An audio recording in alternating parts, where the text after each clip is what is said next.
Your thoughts on that? Celtic were very good, very good.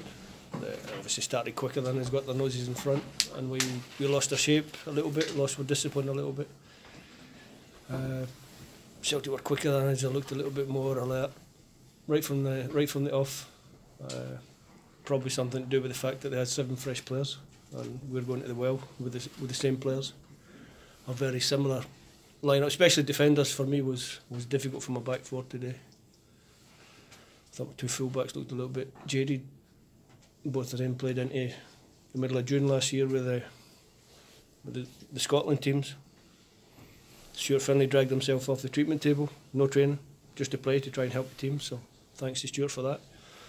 And I just said to Big Scott Boyd, when was the last time you played 3 games in a week, big man? And he couldn't tell me, so that's how long ago it was. So that made it difficult for us, but listen, take nothing away from Celtic. A positive from that, though, that it's shown the character of these guys. They want to play every week, they want to perform. No, absolutely, and with the makeup of our squad and the way we have to rely on these players. Was just particularly unfortunate after what will be 2 great results for us, Hibs, Livingston, the games that we have to win if we want to be competitive at the top of the table. It was just unfortunate that we had to come for the 3rd game in a week to Celtic Park, where they had been able to freshen their players, and it was always going to be difficult for us.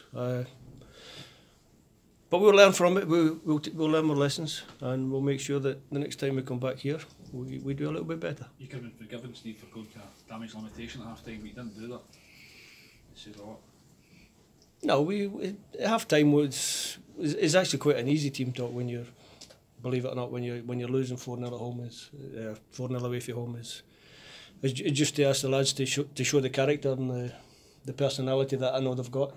They went out second half, gave a really good account of themselves. It was a more even game. Obviously Celtic probably took their foot off the pedal a little bit because they're coasting, but we dug in, and like you said, we showed a little bit of character, a little bit of guts.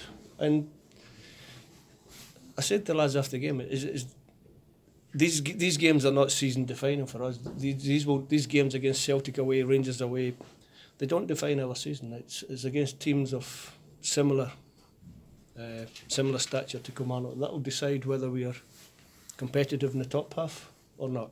So, like I said, for me, you can take this one as a sore one to take, because it's difficult to lose a game like that.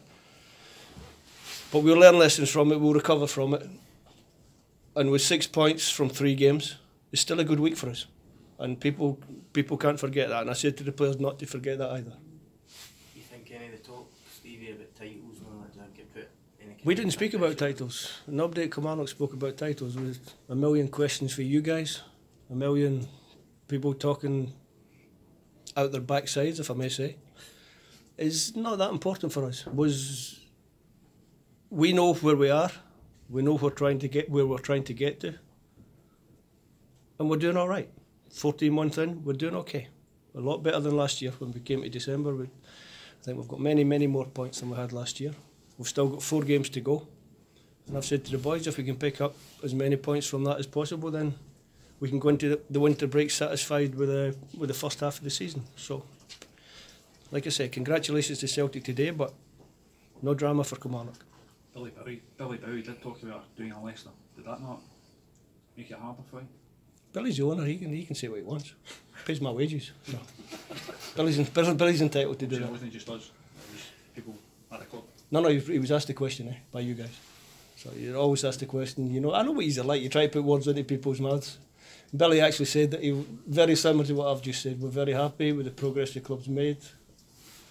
And everybody can dream. I said about supporters can dream. Billy's, as well as being the majority shareholder, he's a big supporter of the club, he's allowed to dream. But for us, we know where we are and we know where we're trying to get to, and we're doing all right. Moving on now, you've got Dundee next week. You need points for a totally different reason than they had a good result last week. What's your thoughts going into that game?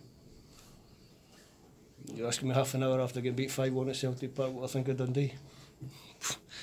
I haven't really digested today's game, so I'll do that first. I've given the boys a couple of days off. Stephen's sitting there thinking, I don't feel that tired, but I've given the boys a couple of days off to just rest and recover. When I come back in on Tuesday, I'll have a better idea about facing the Dundee game. But listen, will be a tough game. everyone will look at the next 4 fixtures we've got and they'll say good games on paper, but we don't play on paper. We don't even play on grass.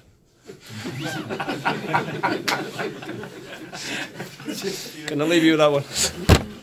Thank you.